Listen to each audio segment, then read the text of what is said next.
Yo le voy a dar el tiempo a nuestro hermano evangelista internacional, nuestro hermano Gary Lee Katelny, que viene a exponer la preciosa palabra de Dios. Gócese y dele fuerte aplauso al Padre, a Jesús de Nazaret y al Espíritu precioso de Dios. Déselo fuerte al Señor.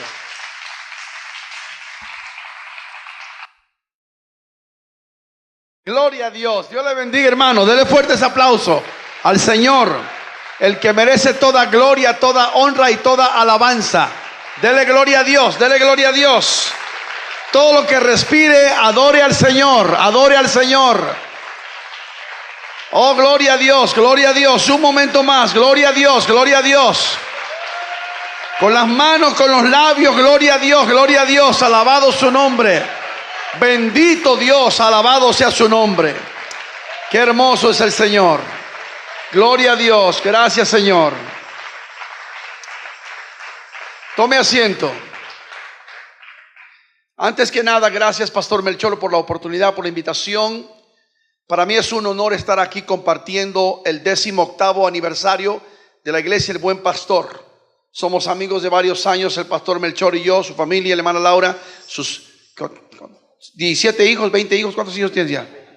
23 hijos, ya va a tener 24, el número perfecto. Aleluya, es una bendición estar acá. Reconozco a algunos de ustedes que son caras viejas, no viejas, sino que son conocidos de algunos años. Y que Dios los bendiga ricamente. Para mí es una bendición. Y esta noche y mañana y el domingo, creemos que este fin de semana Las Vegas va a temblar bajo el poder del Señor. Aleluya.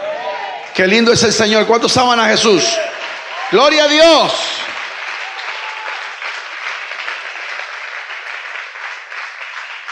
Esta noche me gustaría hablar de 3 milagros. Los milagros están en toda la Biblia. Los milagros siempre han existido y continúan existiendo todavía. Mucha gente no creía en milagros. Los milagros vienen de parte del Señor. Yo creo que con el hecho de que estamos vivos cada día, nos levantamos en la mañana y es un milagro. Los médicos dicen que cuando nace un niño es un milagro. Amén. ¿Cuántos trajeron Biblias en esta noche? Levante la mano. Amén. En la Biblia encontramos muchos temas diferentes, pero a mí me gustaría hoy hablar de los milagros.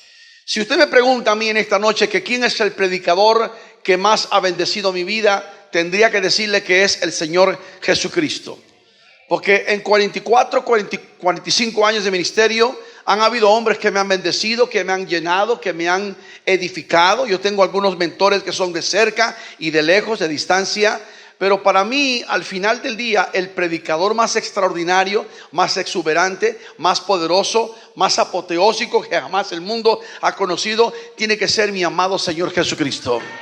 Es el predicador de los predicadores. ¿Lo cree conmigo? Aleluya. Y tuvo un ministerio muy breve de solamente 3 años y medio, 42 meses. Estoy seguro que ustedes sabían que Jesús nació en Belén. En inglés se dice Bethlehem. De hecho, la ciudad de Belén significa casa del pan, porque Belén, Bet es casa en hebreo, y Lehem es pan en hebreo. Lehem, Bethlehem. Entonces sabemos que Jesús nació en Belén, la ciudad de David, el rey David, de Isaí, su familia. De la misma tribu viene Jesucristo. Por eso le dicen hijo de David. Jesús se crió en Nazaret, que está en el norte de Israel. Israel es un país muy pequeño, ¿eh? No vayan a creer que es un país grande. Es del tamaño más o menos del estado de Rhode Island. Se cree, algunos que dicen que más o menos. Yo he estado varias veces en El Salvador. No sé si hay salvadoreños en esta noche. Dios le bendiga. Va, pues mire, Hipote está bravo. Dios le bendiga. Son lindos los hermanos salvadoreños. Voy a estar en noviembre en campaña allá en El Salvador con todos los hermanos. Tremendo también. Entonces Israel es un país como El Salvador también, muy pequeño, muy precioso. Y entonces está dividido por regiones. La región, por ejemplo, del norte es la región de Galilea, la del centro es la región de Samaria, luego más abajo la región de Judea, donde está Jerusalén, y más al sur está la región del desierto, el Negev. Pero en el norte la Galilea tiene 2 secciones, la Galilea alta y la Galilea baja. En la baja se encuentra el mar de Galilea, que realmente no es un mar como el Pacífico ni el Atlántico, es un lago de agua dulce, es todo. Pero en aquellos tiempos le llamaban mar porque es un cuerpo grande de agua. De hecho, el lago de Galilea o de Genesaret, que tiene otros nombres, Tiene 22 kilómetros de largo por 12 kilómetros de ancho. Jesús estuvo viviendo porque se crió en una pequeña comunidad que se llama todavía hoy Nazaret. ¿Han oído de Nazaret en la Biblia? En el tiempo de Jesús en Nazaret solamente vivían 180 personas, no más. Ahora viven 280,000 personas.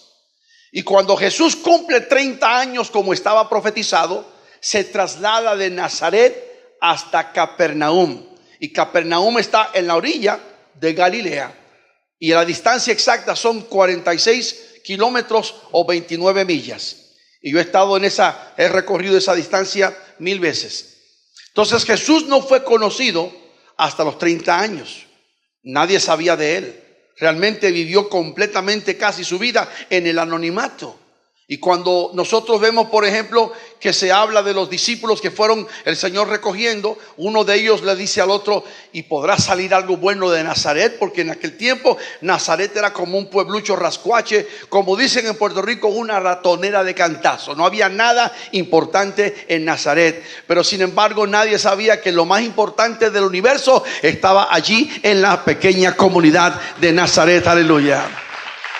Y de ahí de Nazaret Jesús cumple 30 años y se traslada a Capernaum. Ahora, Capernaum, que está en la Biblia, en hebreo se dice Cafarnaum, y viene siendo la ciudad del profeta Nahum, the city of the prophet Nahum.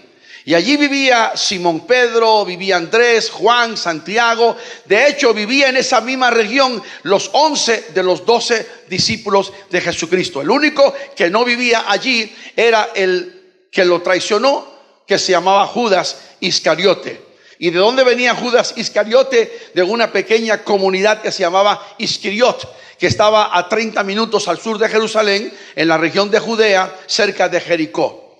Pero este siempre fue uno que estaba fuera de la onda con todos los demás. Al final fue que se le metió el diablo y traicionó y vendió al maestro por 30 monedas de plata.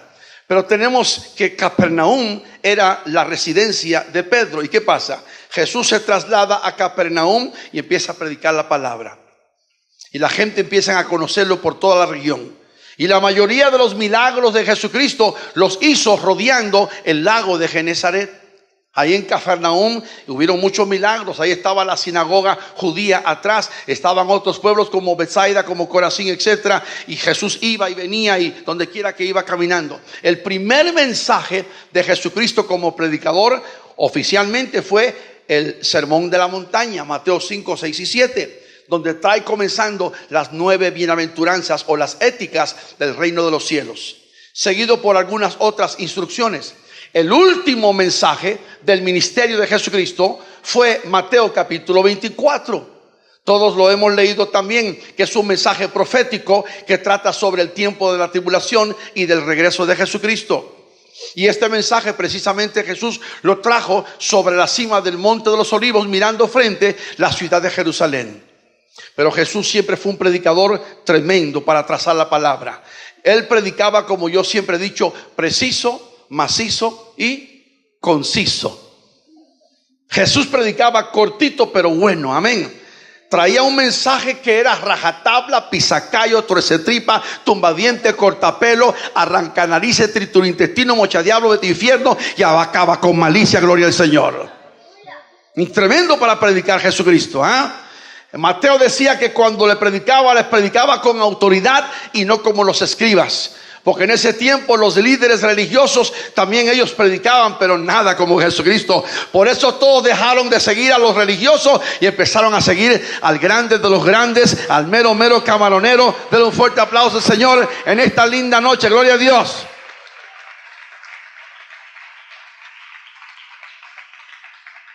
Yo no sé usted, pero a mí me hubiera gustado estar frente al Señor en uno de sus servicios. Imagínese estar allí frente escuchando Jesús predicar la palabra de Dios. Qué experiencia tremenda.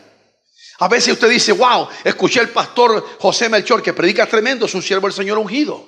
O escucho a fulano, mangano o tantos otros. Bueno, yo como predicador 44, casi 45 años predicando. Tengo más años predicando que la mayoría de ustedes de su edad.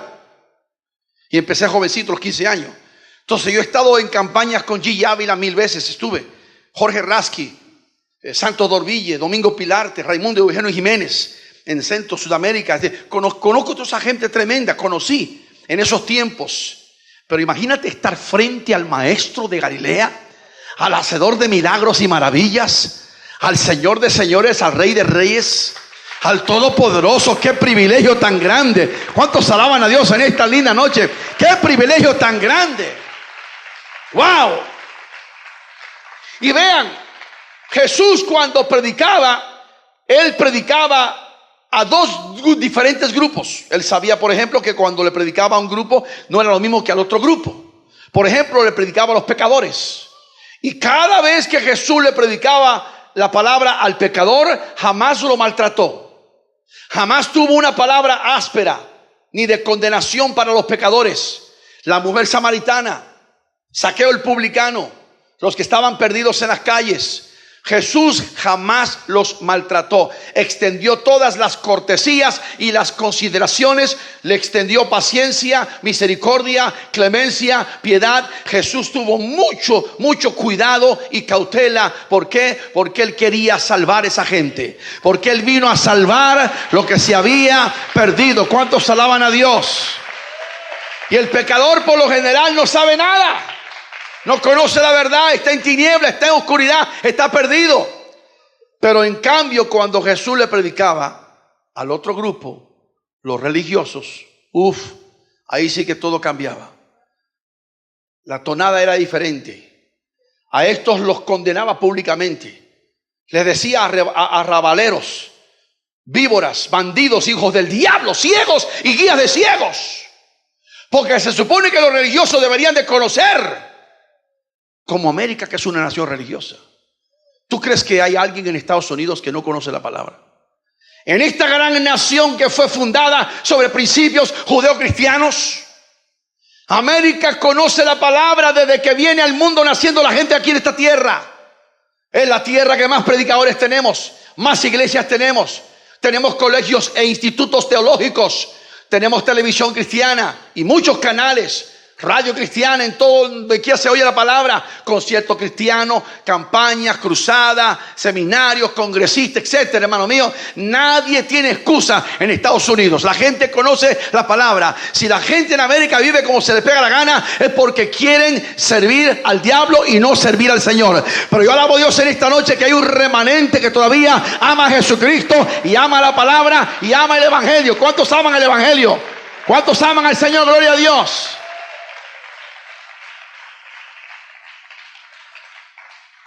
Cuando Jesús le predicaba a los religiosos, que se prepararan, porque en el tiempo de Jesús los religiosos, ¿quiénes eran? Los judíos. Y habían varios grupos judíos. Estaban los celotes, los esenios, los fariseos, los saduceos, los escribas. ¿Quiénes eran los fariseos? Todavía hoy en día cuando quieres llamarle a alguien hipócrita le dices fariseo. Eran los hipócritas. Eran los que predicaban, los que andaban con el pectoral, eran los que se presentaban a traer la palabra y eran más falsos que un billete de 3 pesos. Porque le decían al pueblo que levantaran tantas cosas, que hicieran esto y que guardaran la ley, y ellos no hacían nada ni con el dedo pequeño de la mano. Eran hipócritas. Jesús los condenó, los denunció, los desenmascaró. Los saduceos eran los que se manejaban el templo, los administradores de la tesorería, de la lana, de los billetes. El concilio judío, llamado también el Sanedrín, estaba compuesto por 71 hombres, comenzando con 24 sacerdotes, de los cuales la mayoría eran saduceos, como Anás y Caifás, suegro y yerno. Y estos manejaron toda lo que es la tesorería y todo lo que es la ceremonia y el templo, y controlaban toda la administración por mucho tiempo, por varias décadas. Eran tremendos. Y luego el tercer grupo, los escribas, tremendos también.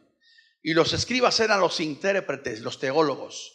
Y en cada reunión que Jesús se encontraba, había un grupito de bochincheros, chismosos escribas. ¿Por qué estaban allí? Para saber si Jesús decía algo que no estaba de acuerdo a la Tanaj o la Torah. la Torá.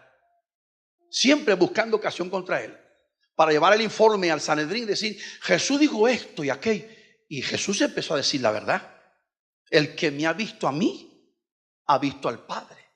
Porque yo y el Padre una sola persona somos. Y se ponían bravos y llevaban el chisme. Este ya se está declarando Dios. ¿Y Jesús no es Dios? ¿O ustedes son testigos de Jehová mormones? Alguien me dijo, ay, es que Jesús solamente tiene 2000 años de existencia. Mangos, Jesús siempre ha existido. Él es el alfa y la omega. ¿Cuántos alaban a el alfa y la omega? El alfa y la omega. ¿Cuántos alaban a Dios? El primero y el último. Y él mismo dijo, antes de Abraham yo ya era. Gloria a Dios, porque Jesús es más grande que Abraham, más grande que Moisés, más grande que los profetas, más grande que David, más grande que todo el mundo. Gloria al Señor. Es el grande de los grandes. Él merece toda gloria, toda honra y toda alabanza en esta noche. Aleluya.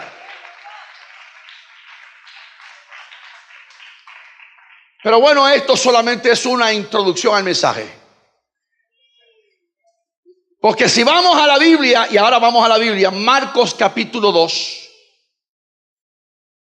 Les pregunté si trajeron Biblias, qué bueno para que la usen. Marcos capítulo 2. Y dice, comenzando con el verso 1 más o menos, voy a parafrasear. Dice, entrando otra vez Jesús, como diciendo, retornando, regresando, otra vez, a Capernaum, dice ahí, ¿no? Se oyó que estaba, ¿qué? En casa, porque vivía con Pedro, con Simón Pedro en la casa, y con los hijos de Pedro y la suegra de Pedro. Acuérdense que le sanó la suegra, que un día se enfermó, no sé qué le dio. Las suegras se enferman, ¿verdad? Bastante. Me dijo un hermano que oyó una historia de una familia que fue a Israel y se llevaron a la suegra. Un hombre se fue con la familia y llevó a la suegra. Y al otro día estar en Israel, la suegra se le muere. Y él quería traerse el cuerpo rápido para acá. Y en Israel hay un procedimiento, un proceso, un asunto que hay que pasar. Y él decía, no, a mí me entregan el cuerpo rápido para traérmelo para Estados Unidos. ¿Y cuál es tu prisa?, le dijo el médico forense.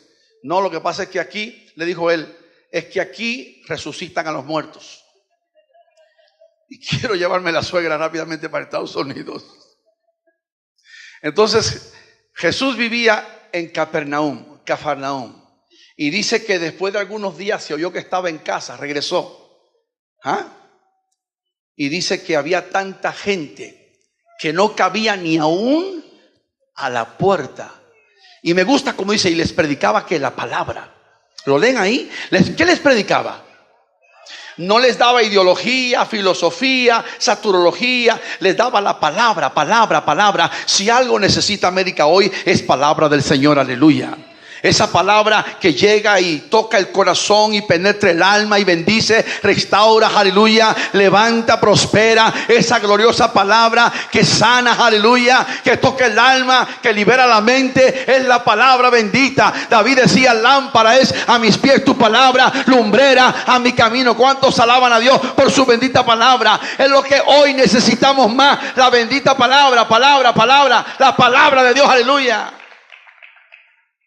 Y les predicaba la palabra. Hoy tenemos un montón de predicadores que no predican la palabra. Solamente lo que hacen es entretener a la gente.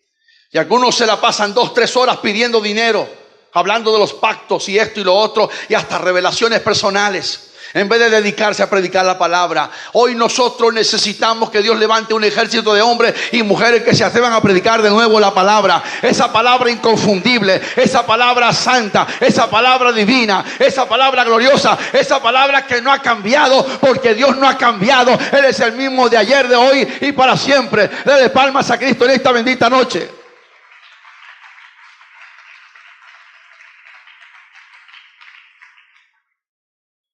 Estaba yo en Perú predicando en uno de los tantos viajes que hemos hecho a Sudamérica.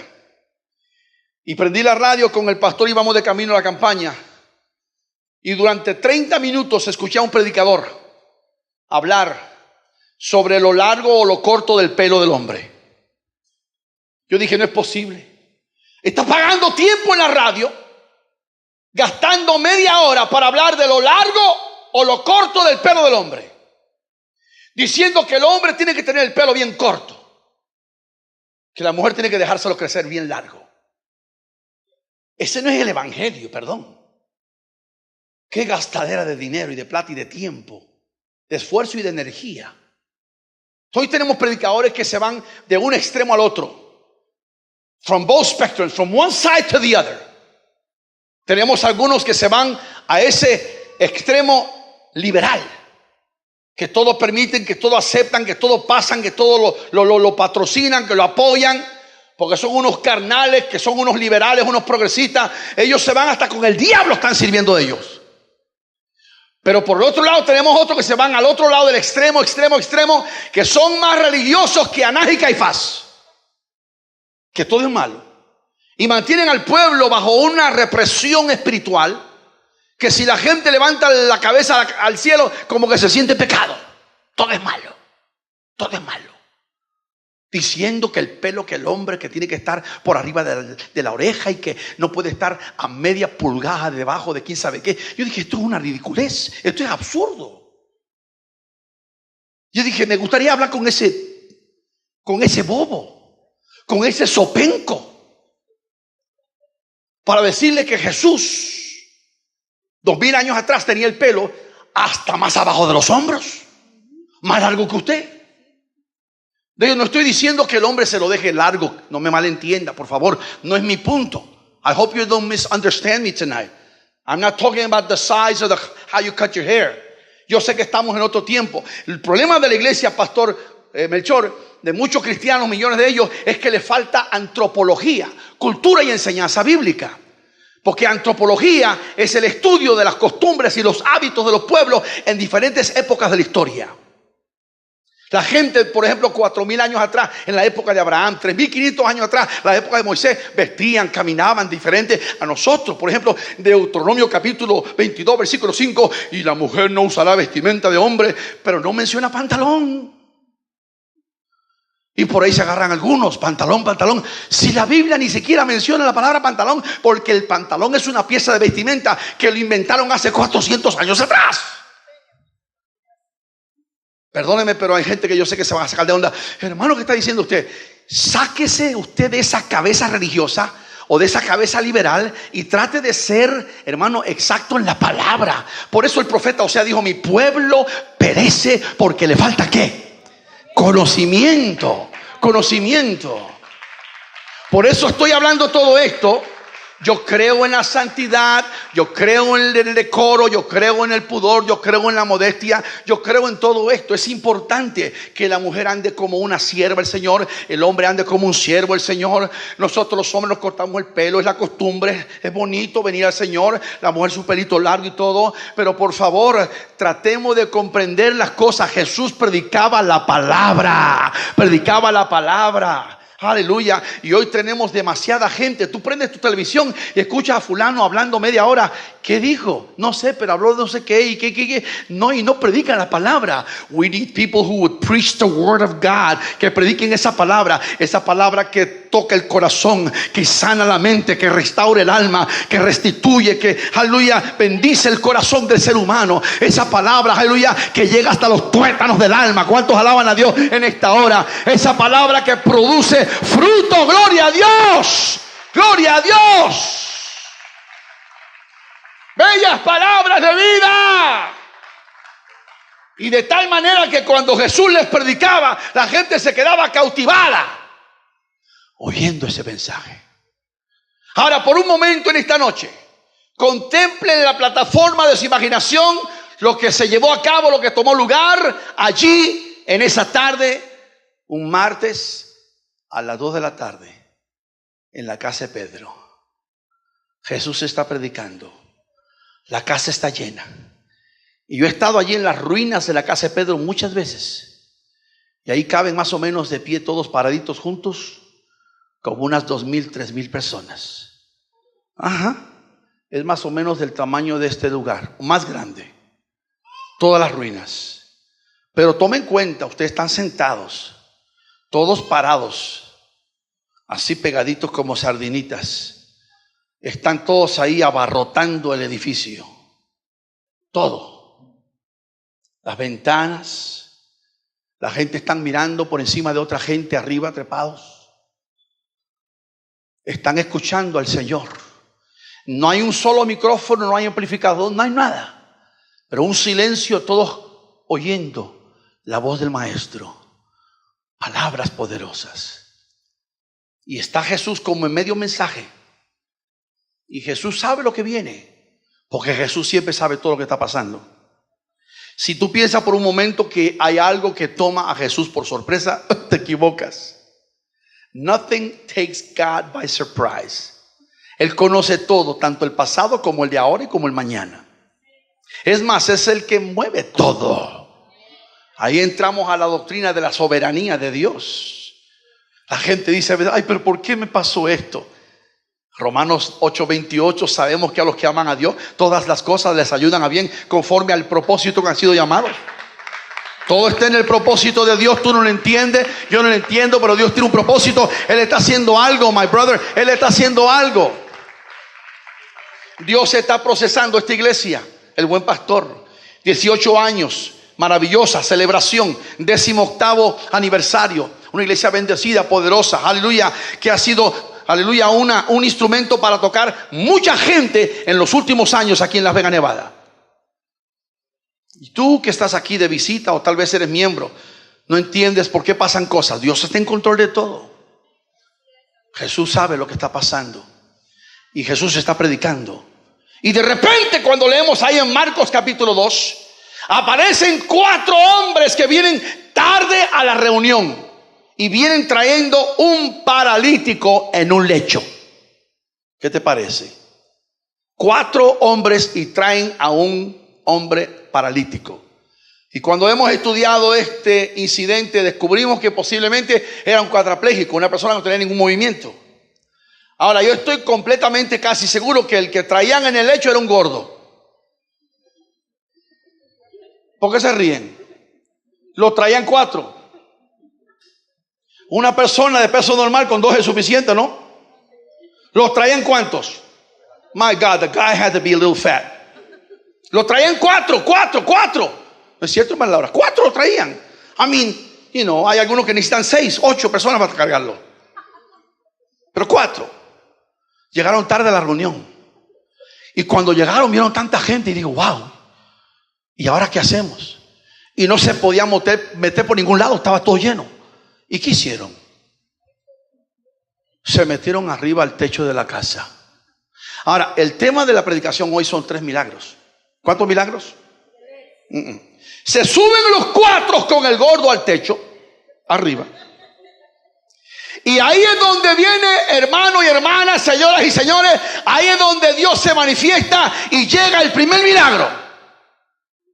¿Y cuál es el primer milagro? Que el techo no se rompió. 4 hombres con un paralítico y el techo, porque no son los techos de ahora. Eran techos hechos de paja, de palma, de láminas y de como podían pedazos de madera. Aquella cosa no se cayó. Ese es un primer milagro. Empiezan a romper el techo. Y Jesús deja de predicar. Y yo me imagino que a la derecha está Juan, su discípulo amado. A la izquierda está Pedro. Al lado está la esposa de Pedro, la suegra de Pedro, los hijos de Pedro. Están los otros discípulos allí. Está Andrés, Santiago, está Simón, están el otro ahí. Jesús deja de predicar y empiezan a romper el techo y empiezan a abrir así más grande el techo. Y la esposa de Pedro, yo me imagino, estoy especulando porque es obvio, hay cosas que tienen lógica, que la esposa de Pedro se queja. ¿Qué onda, Pedro? No dijo qué onda porque sería versión mexicana. What's up, Peter? Me están rompiendo el techo de mi casa. Y yo creo que Pedro le dijo, mira, mujer, cálmate, que después pedimos una ofrenda para el techo. No te preocupes por eso. Y aparecen de repente en el hoyo 4 cachetones mirando para abajo. Qué interesante. Y ahí, hermano, toda la gente mirando al techo y mirando a Jesús. Ahora, ¿qué iba a pasar? Y bajan al paralítico frente al maestro. Y cuando leemos ahí, esto es maravilloso. La primera palabra que Jesús le dice al hombre, el hombre lo tiene allí frente a él. El hombre lo mira y él mira al hombre. Y él le dice al hombre, hijo, hijo. Qué tremendo. Ahora, él no era su hijo. Jesús no era papá de él. ¿Por qué le dijo hijo, hermano? Porque había un grupo de escribas en la reunión y lo dijo para propósito de ellos. Cuando ellos oyeron que Jesús le dijo hijo, se empezaron a revolcar. Shlomo, Moshe, ¿qué dijo? Isaac, no sé, ¿cómo es posible? Porque ellos entendían por qué él estaba llamándole hijo. Porque él estaba hablando como un padre. Y como él es el padre, es también el hijo. Y es el Espíritu Santo. No se oye. ¿Cuántos alaban a Dios? ¿Cuántos alaban a Dios? ¿Cuántos alaban a Dios? Aleluya. Más fuerte el Señor. Dese la gloria al Señor.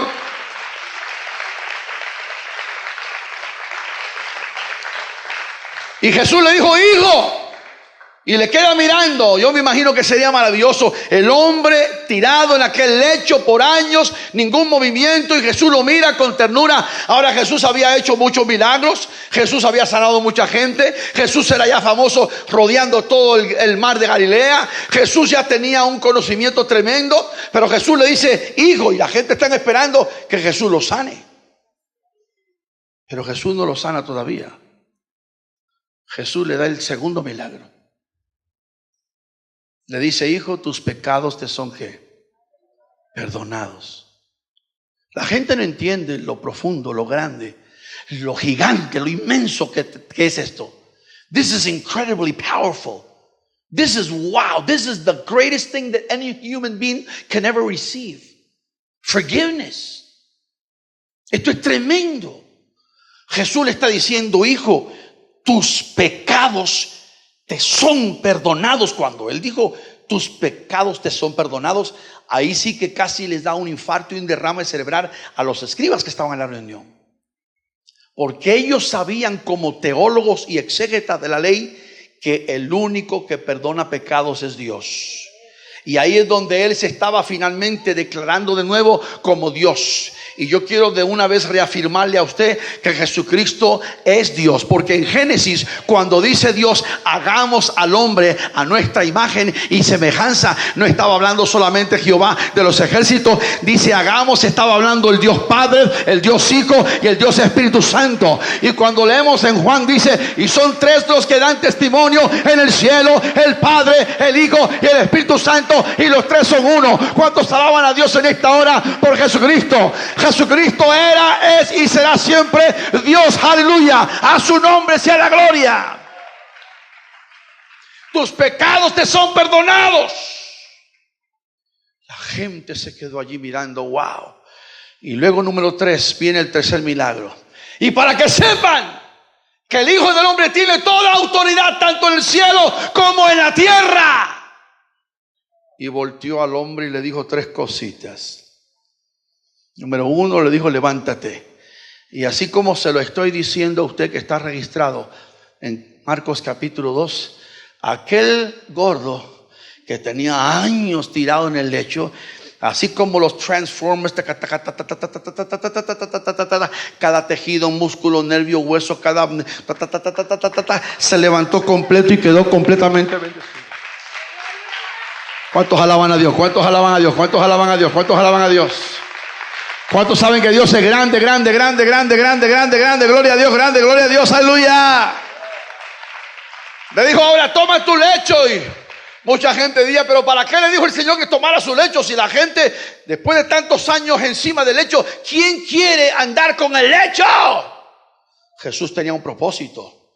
Jesús estaba diciéndole, mira, por años el lecho te cargaba. Ahora le vas a mostrar al mundo que como yo te sané, tú eres el que cargas el mugre lecho este. Aleluya. Qué más milagro tan grande. Levántate, toma tu lecho y vete a tu casa. Los 4 que estaban mirando por el hoyo ahí, lavaba y planchaba. Los mexicanos entienden esa expresión. Yo me imagino que estaban esos cachetones diciendo, qué fe tremenda trajeron al hombre, ¿verdad? Y el gordo estaba ya levantado, fuerte, bendecido, con el lecho debajo de los brazos, y dijo, muchachos, vámonos a la casa. Y me imagino que se fueron, y cuando entraron a su aldea, eso tiene que haber sido extraordinario. Cuando este hombre vino bendecido y saltando y todo, es más, estaba tan contento y tan saludable que los 4 estaban atrás de él. ¡Ey, apúrense, haraganes! Y él entró ahí y lo vieron los que lo conocían. Todos así, they were like gasping. Oh, what happened? Oh, ¿qué pasó? Es que vine de Capernaum, me encontré con Jesucristo y Él me sanó y me dijo, levántate, toma mi lecho, aquí está mi lecho, aquí está el lecho y vete a tu casa. Me dijo que me viniera y empezaron a alabar a Dios. Oh, bendito Dios, alabado Dios. Y él dijo, pero espérense tantito, por favor, cállese la boca. Ese no es el milagro. Ellos dijeron, pero es un gran milagro. ¿Cómo no va a ser milagro si tú andabas por tantos años en el lecho y ahora estás sanado? Es un gran milagro. No, el milagro más grande que ese es que Él perdonó mis pecados. ¿Cuántos alaban a Dios? Él perdonó mis pecados. Es el milagro más grande, el milagro más grande, el milagro más grande.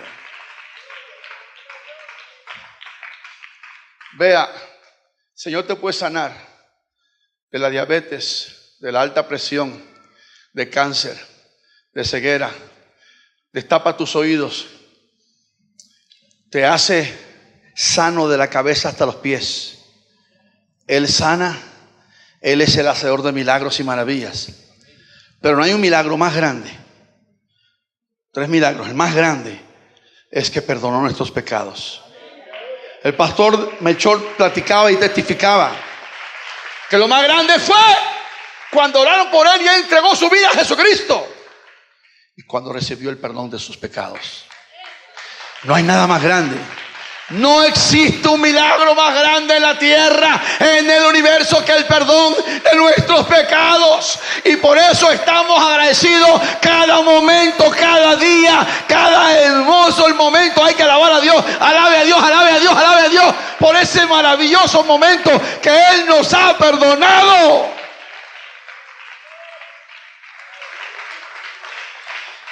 Su misericordia es mejor que la vida. La gente no valora, es triste, no aprecia, no sabe estimar lo que tienen.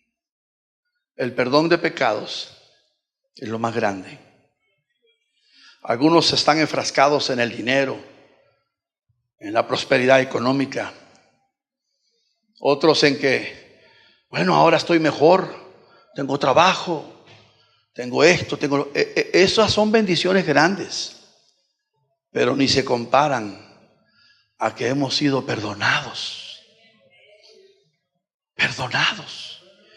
Tú dices, hermano Gary, pero si yo nunca fui un drogadicto, no fui un alcohólico, no fui un adúltero, no fui una prostituta. Igual eras un pecador. Igual. Estabas perdido. Naciste en pecado. Llevaste la misma mancha que el más sucio pecador de la tierra. Tenías la lepra, la maldición de Adán y Eva que heredamos de ellos. Porque como dijo el David, el salmista, en pecado me concibió mi madre. Todos venimos al mundo en pecado, venimos con esa maldición, la mancha del pecado. Cuando ese niño nace, por ejemplo, en el hospital, dice, ay, qué hermoso, qué precioso, es un angelito, qué santo. Es un mugre pecador ya. Y a los 2-3 días ya está mintiendo. Lo llevas a la casa al bebé y lo ves muy risueño y le sonríes y lo dejas en la cuna y te vas a otra recámara y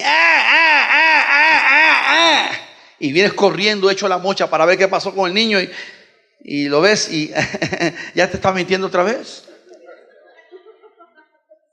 ¿Ah? Mis nietos chiquititos, 4 o 5 años, desde más chiquititos, mienten. Estén en la naturaleza pecaminosa. ¿Ah? Por cuanto todos pecamos, estamos, decía Pablo a Romanos, destituidos de la gloria de Dios. Pecado está en nosotros. Uno no toma porque uno no es pecador porque toma, uno toma porque es pecador. Uno no peca porque toma droga, sino que uno es drogadicto porque es pecador. ¿Entiende? Es el pecado en nosotros. Pero cuando venimos a Jesús y Él dice, te perdono tus pecados, qué hermoso, qué grande, qué poderoso eso, qué hermoso, oh, aleluya. Yo no sé si usted está agradecido que un día, ¿a cuántos el Señor los perdonó sus pecados? Por eso Jesús se enojó y los demás discípulos contra Judas porque andaba quejándose porque gastaron, hermano mío, un alabastro de perfume que costaría 300 denarios, el equivalente al salario de un año de un trabajador en Israel. Un año. Porque en Israel en aquella época, 2000 años atrás, una persona ganaba un denario al día. Casi el salario de un año. Y una mujer agradecida porque Jesús le perdonó sus pecados, enjugó los pies del maestro con un perfume y con sus cabellos. Agradecida, agradecida. Y hay mucha gente ingrata hoy, ingrata.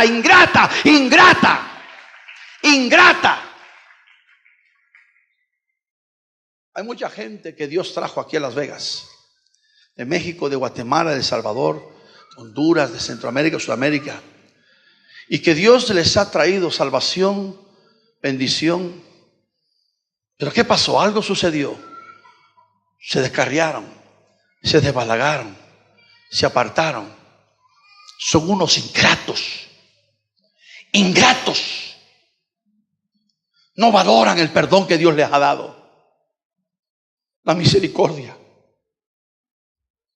Es triste decirlo, pero a veces cuando no tienen libertad como la tienen ahora, cuando están en una situación más apretada, más difícil, están en una aflicción muy seria, es cuando a veces entonces empiezan a valorar. Como dice el dicho, a veces no sabemos lo que tenemos hasta que lo perdemos. Estaba yo predicando en Perú el año antepasado en campaña en Lima, la capital. Y me llegó una carta por vía de unos pastores emisarios del coronel de las Fuerzas Armadas peruanas. Y el hombre está encargado de una de las prisiones más peligrosas de todo el mundo.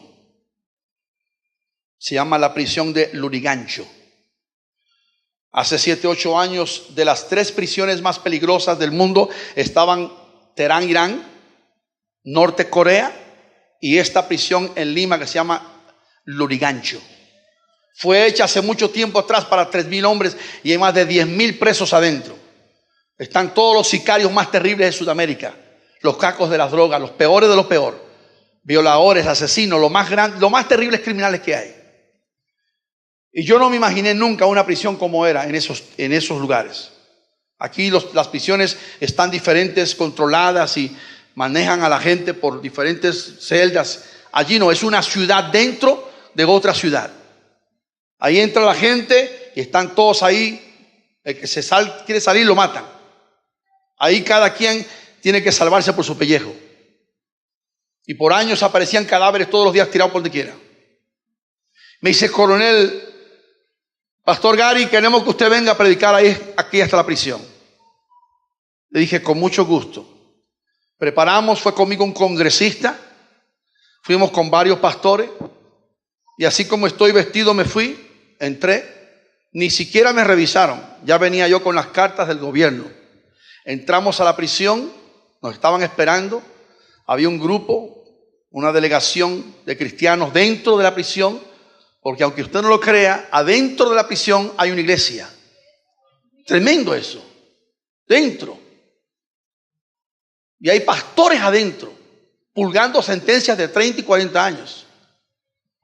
Y entramos, hay que pasar por varias rejas y esto y lo otro.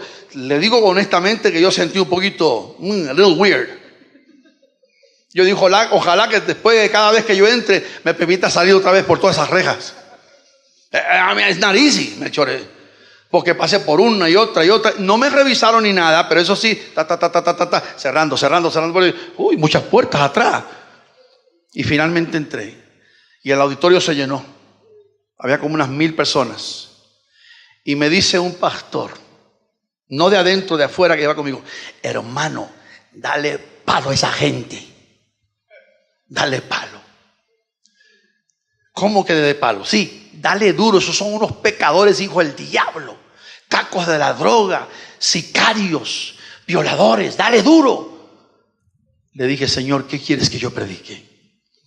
Me dijo Dios: no le digas nada de eso. Dale amor y misericordia a ese pueblo. Háblales de mi perdón. Yo vine a salvar lo que se había perdido. Wow. Y empieza a predicar de la misericordia. Es mejor que la vida. Y hermano, después de hablar 45 minutos, más de 300 hombres pasaron a rendir sus corazones llorando al Señor Jesucristo. Había un japonés al lado mío llorando como una nena.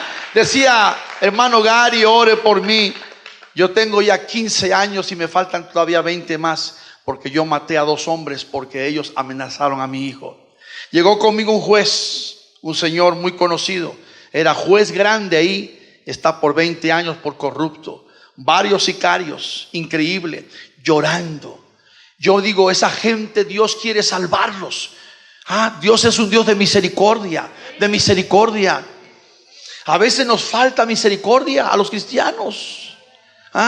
Yo predico duro la palabra y hablo fuerte el evangelio, pero Dios quiere salvar a toda la gente que se deje salvar, aleluya.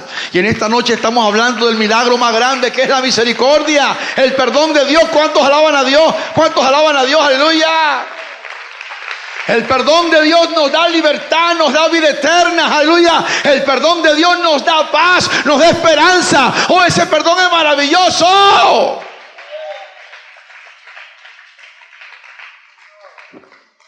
¿Dónde estarías tú si Cristo no te hubiera alcanzado? ¿Dónde estarías?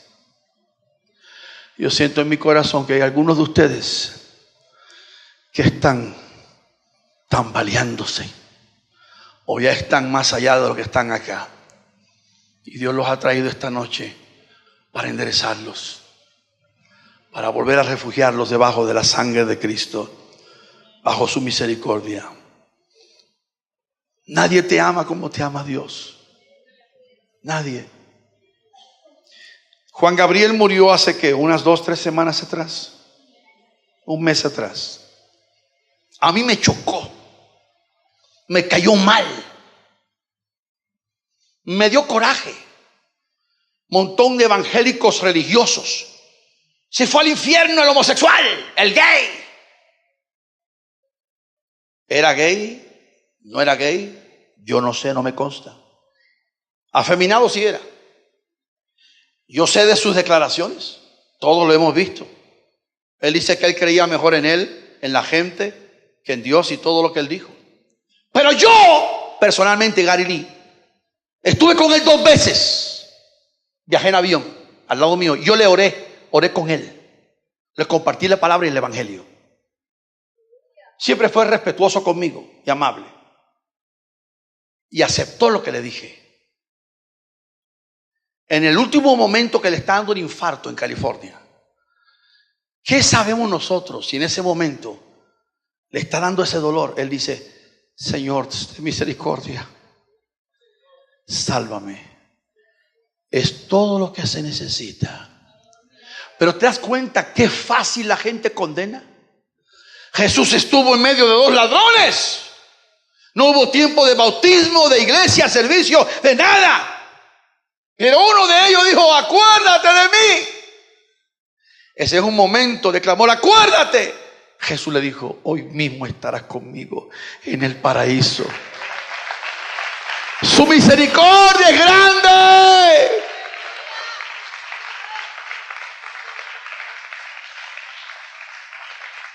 Estaba yo recién convertido. Tenía menos de 1 año de predicador, menos de 1 año. Estaba en Puerto Rico, tenía 16 años, muy jovencito. Iba con un pastor que hace mucho ya se fue con el Señor,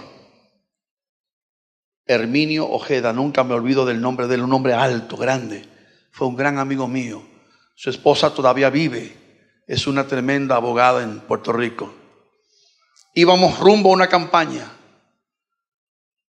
y me acuerdo que íbamos manejando, yo iba manejando mi primer carro, un Camaro negro del año 67, con un motor de esos 470, esos como de 8 cilindros, haciendo un ruido, hoy no se permite, no. Imagínate, a los 16 años yo me sentía gran cosa. Y de repente vimos que venía un carrito chiquito, un Datsun, un chiquitito así, como a 100 millas por hora. Y el carro chocó contra las cosas que están en la carretera, esos metales. Y yo lo vi, increíble que todavía tengo aquí la escena. Cómo el metal se le enterró al motor del carro y traspasó hasta la cajuela atrás del carro. Y el carro quedó, y la sangre debajo del carro. Eran 2 jóvenes que iban endrogados, marihuanos. Los 2 tenían 16 años, mi edad. Nos bajamos el pastor Herminio y yo corriendo. Me acerqué. El que iba manejando salió bastante herido, pero estaba vivo. Y estaba llorando en shock, atacado, se tiró al piso. El otro lo vi yo lo vi, que ese metal le traspasó todo su cuerpo, aquí su estómago, atrás el asiento, y salió por atrás como una flecha, completo el cuerpo, los intestinos, las vísceras, todo afuera. Yo le dije al pastor Herminio, se murió ya. Y en ese momento me dice, no, todavía estoy vivo. Cuando me dijo, eso nunca se me olvida.